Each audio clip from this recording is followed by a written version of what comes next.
Sorry, I always do I always do that. Hey guys, happy Sunday. Happy Sunday.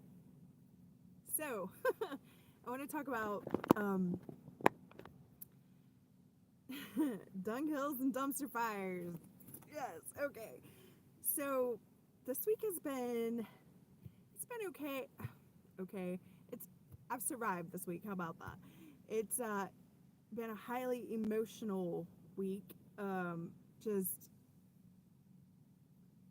every time you think you hit wit's end and you can't take any more, the Lord's like, but wait, there's more. There's more, you know? And I just find so much comfort in the story of Job because, he loses his children, his wealth, and he thinks that's the it. And Satan's like, nope, wait, there's more. Let me take your health, and then let me send you some bad friends over to pretty much, give you bad advice. So it's the whole thing of like, you think that every time there might be light at the end of the tunnel, you realize, oh no, it was just like a little oasis in the desert, you know what I mean? And so that's one of the hard parts, is the longevity of a trial. But every trial has an expiration date, and I think that one thing I've learned over these past years of trialing is I used to try really hard not to break down, like like lose faith, like have a meltdown and just stand on the word and be like, oh, my faith can move this, my faith can shake this, my faith can break this. And I think what I've just realized is like, no, God, when it's over, it's over. It's like there's nothing in me that is going to make this thing stop except for the hand of God, right? It's going to be totally Him. His sovereignty is what's going to bring whatever trial I'm in to an end. Every trial has an expiration date. And I swear to you, it's like, I used to try so hard not to just break down and lose it and feel hopeless, and I would just stand on the word and stand on the word and stand on the word, but yet there would still be more trial. And it wasn't until, I think, when I was in California, it wasn't until the night where I literally prayed, Lord, I can't do this, I'm going to the airport tomorrow, where I finally gave up. I was like, I'm so done. That's when it happened. That's when the door opened. It wasn't because I believed hard enough. It was because I was done and I was ready to go and I was ready to give up, and the Lord had mercy on me and opened the door. And I think this time around, it's so much of me is just, I've already been done in this for a while. Like I've already like put a fork in me, a while back, and luckily it's not as strenuous this time around. Luckily it's not, I don't need as much endurance. I do need endurance. Don't get me wrong. It's just not as much endurance as I needed the time before. Thank God, because I don't think I could do it again with that level of endurance. But this time around, it's the mental gymnastics, it's the mental fight, it's the mental breakdown that I'm having, and the discouragement and all the stuff settling in, and I just had to come to myself today. Like I was thinking about Job and his story, and I realized that, like, even righteous Job, who is like named as one of the three most righteous people in the entire Bible, even he got to the same place of like, realizing like, it wasn't going to be by his own righteousness, because the Lord had to come to him and be like, where were you, Job? Where were you when I put the lights in the sky? Where were you when I, and really put him in his place, because the whole time he's in this trial, he was standing on his integrity. He was standing on his righteousness, his self-righteousness. And in one aspect, that's good. He didn't curse God. He didn't curse God with his lips during his trial. But at the same time, when you have the epiphany of there is no righteousness in us apart from Jesus, like he is our righteousness, and there's really nothing to stand on other than his mercy and his sovereignty. Like that's the epiphany, right? Like all we have to do is not quit. All we have to do is keep going. All we have to do is just say yes one more time, one more day, racking our brains trying to like just fight through this, and that's all we can do. That's literally, I think our only job is to just not quit. And there were so many days this week because it got hot, and And like I said, I can do the cold. Like we trooped through that cold. That was fine. I froze to death. It's fine. I can endure that. But when it comes to heat, I am a baby, a big fat baby, and I am just like crying. Like yesterday, I'm like, Lord Jesus, please help me, because I can't handle it. Today, thank God, it was nice and cool. Yesterday was okay. It was the day before that really got me, and I'm just starting to like come apart at the seams, because of the heat, and you can't sleep good at night, and I don't have a fan, and I don't have a solar panel, and it was just like all I wanted to do was die, literally, just like, please just kill me, and make this be over with. But you have to think, like, Paul in his letters even said, we suffered so much we despaired of even life. And in this church today, it's like they don't there is no concept of suffering to the point of wishing yourself dead. Like, people don't even understand that that's a real thing, that you really just get to the place where you are just like, please just kill me, please just end this, and here's the thing, it's okay to feel like that, and so much of this church is like, well, if you just believe hard enough, if you just pray right hard enough, if you're just righteous enough, if you just whatever it and I just want to scream when I hear these sermons, because I'm like, if you haven't figured it out by now, that God is so sovereign that none of our righteousness, none of our prayers, nothing in and of ourselves can move God's hand. It is by his sovereignty alone. That way, when he does come through, without a shadow of doubt that it had nothing to do with you, that it was by his mercy and his sovereignty and his grace, that he gets all the glory. Because I tell you right now, if God does anything for me in this lifetime, it's not because of anything good in me or like anything that I have done, because I just am a failure. And I think that that's the point of the trial. It's to get you so low, so broken, that you don't even think that you'll ever be put back together. Because I tell you this, I tell you the truth. Like, it's one thing to go through a trial and have to endure circumstances, but this trial I have been in with myself, with me, here, right here, alone with God for months, and that's the hardest battle I've ever fought in my life, is battling this. And so, I will take a pack of lions over fighting this right here. But what I was sitting here contemplating this week was, all the things that I went through and all the other trials. I remember like when they got really hard, I remember when in California, I thought by the time that I had endured the 3 months of walking and sleeping outside and weariness and dehydration and just fatigue, just walking and I would be like sleep deprived for days. I would go like 2 to 3 days sometimes with no sleep and walking, and I would be walking and swaying down the street, and my body felt like it was going to crumble. And I just remember that feeling. Oh, that was the worst feeling to me. I thought it was the worst. It's not the worst, but at the time it was the worst feeling to me. And I remember thinking, I'm never gonna feel okay again. I'm never gonna. I was like, this is wearing me out, mind, body, and soul. This is just wearing me down. I'm never gonna feel healthy again. And that's what this trial is like on a different level. Like, because I'm eating, crap food and not getting good sleep and not, just having to survive, living in survival mode wears you down beyond anything that I can even try to explain to you. I'm trying not to cry, but just months and months and months and months of it takes a toll on your whole spirit being and your physical being and your mental being, and it just breaks you down. But then I remembered when I finally did land at Chiefs, right? When I finally met him and he was like, move in, and I moved in, I thought about, it wasn't but like maybe a week later, and I was so refreshed and so renewed and so felt like alive again. And it only took a week of just not being stressed out constantly day in and day out, searching and walking. And God was just renewing me and renewing me and renewing me. And like this time around, I'm sitting here and I'm thinking the same thing. My mind is just gone from like just the mental fatigue. I'm eating crap. I've gained all my weight back. I feel crappy. My hip is killing me from sleeping on this bed.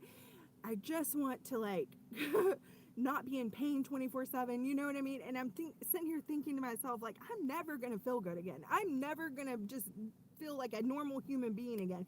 That's at the point that I've been at. And then I had to think back to, no, with one move of God, he can restore and renew in an instant. Like, it literally, all he has to do is do whatever he's going to do, and you will be better than you were before. It's like Job, when he was so broken down, his children, his wealth, his health, he was sitting on a dunghill with sores and boils and scraping himself with shards of pottery, right?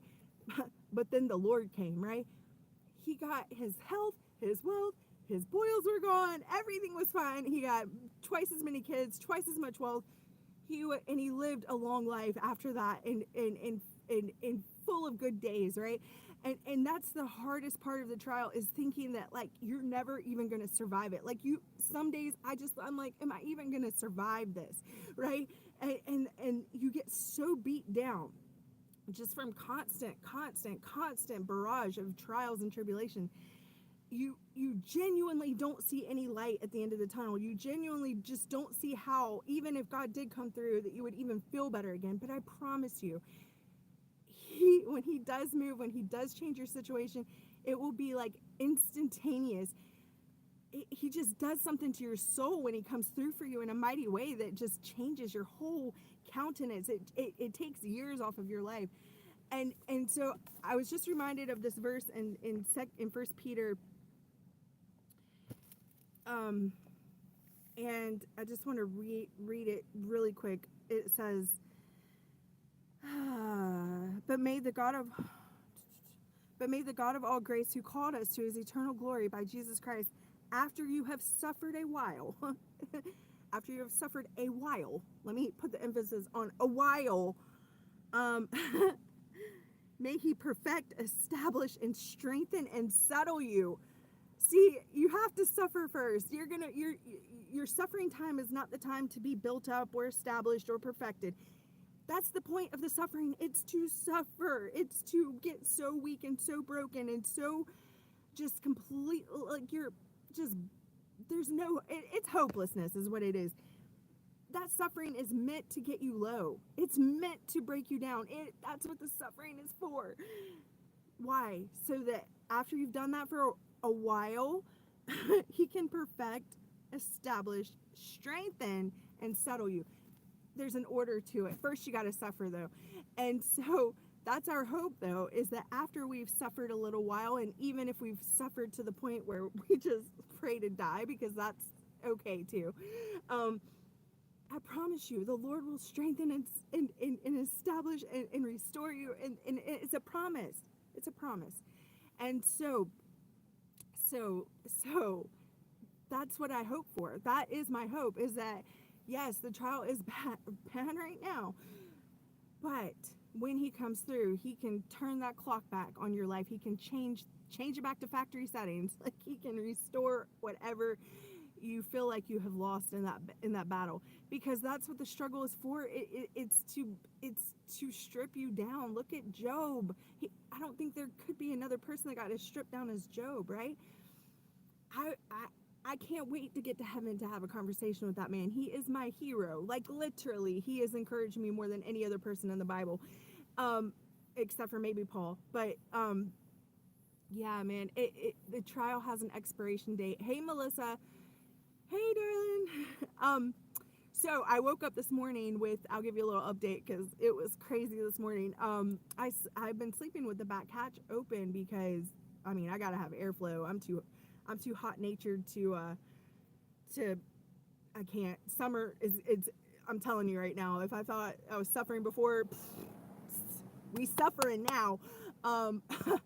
So this heat thing, so I got the back hatch open this morning, right? And I just woken up and I was just on my phone. I was looking at something and I noticed this creeper, right? And I noticed him out of my side window, and then he walks around to where the hatch is open and he's just standing there staring at me. And he was a foreign guy, but like, he was weird. Like, when you meet a creeper, like, he had the creeper vibes.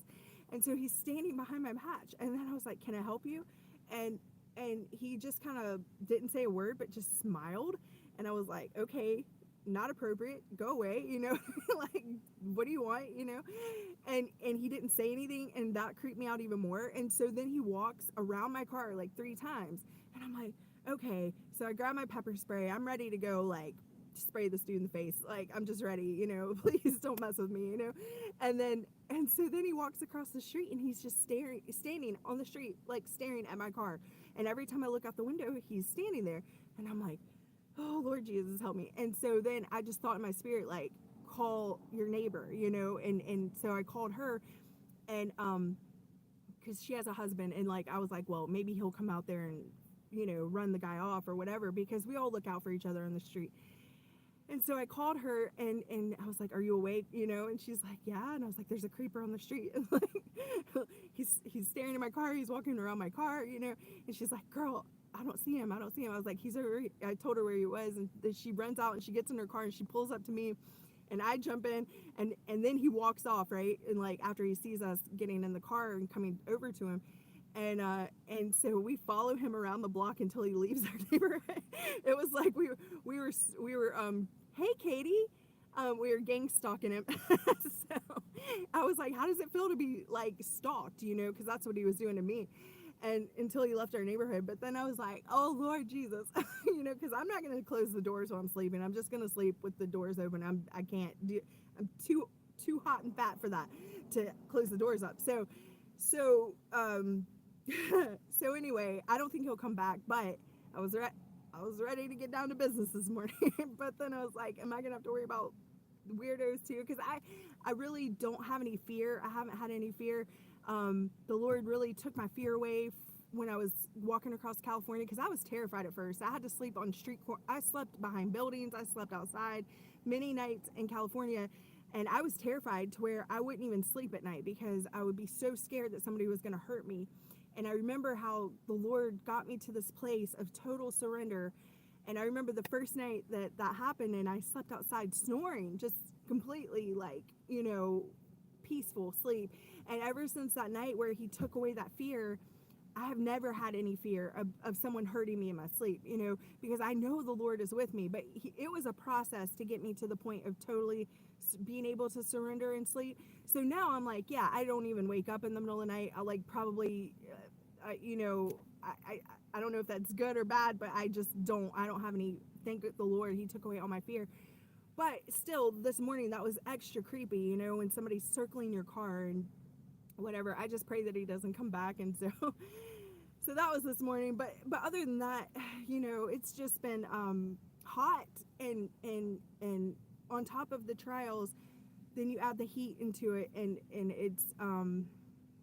it's a whole nother level of suffering that I just I don't think I was mentally prepared for, because I'm not doing okay here, guys. I'm just gonna be real with you. I'm just mentally, I'm breaking down at this point, and I'm ready for this thing to be over. And so anyway, pray for me, because I'm legit about to freak out. And so I'm just trying so hard to just be, like, patient. And every single time I try to leave, the Lord gives me a dream that I have to stay. And I'm like, okay, Lord, okay. But I'm telling you the truth, like, I would have left weeks ago had he not been giving me these dreams of, like, having to stay. And all I can do is just say, yes, one more day, one more hard day. Let's just get through the day.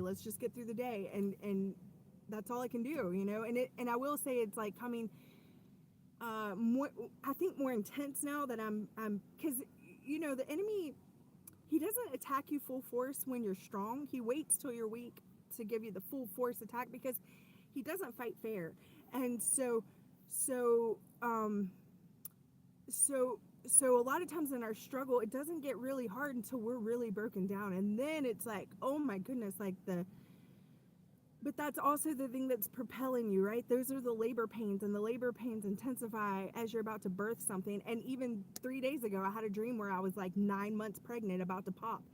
And so if I didn't have these dreams from the Lord promising me something, believe me, when I would already have been gone by now. And that's the whole thing, too, about birthing something in the spirit, is, like, a lot of times, your greatest birthing right before you're about to birth something, a lot of times you do feel empty, which is ironic, right? Because when you're pregnant, you feel, I don't know, I've never been pregnant, but um, a pregnant woman is full of pregnancy and full of baby, that she can feel the baby moving around in there. But a lot of times in the spirit, you're pregnant with something, but you feel empty inside, and the Lord is removing that old wineskin so that He can fill up the new wineskin with new wine, right? And He can't pour in the new wine while you still have the old wineskin. But but a lot of times when we're incubating something in the spirit, we do feel empty, which is the irony of it. Because I'm like, how am I pregnant? I feel so depleted right now. I feel so beyond mentally drained, physically drained, just drained on all levels, but then whatever it is in the spirit, when God does move, it's like He's filling you up with the new wine. And right now it's just the process of shedding the old wineskin to make room for the new, and He can't pour the new wine into an old wineskin. So that's the death of the trial. That's why it hurts so bad. That's why everything is making you crazy, is because God's trying to kill some things to make room, to stretch out your wineskin, to make room for the new thing that He's doing. And so it's a whole death to life process. And it is what it is. But after you've suffered a little while, a little while, He will restore and make all things new.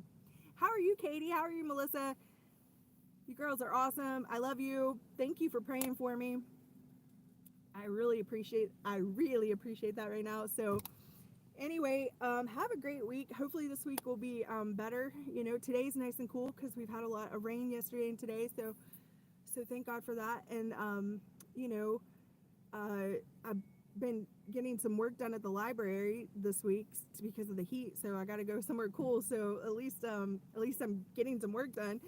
But yeah, man, just pray for me, girl. I bet you're doing okay, Kate. Good, Melissa. I bet you are freaking out. How many days do you have left? Oh, it won't be long now. Like 2 weeks. Melissa's coming to New York too. Woo! There'll be 2 of us. Yay! Can't wait.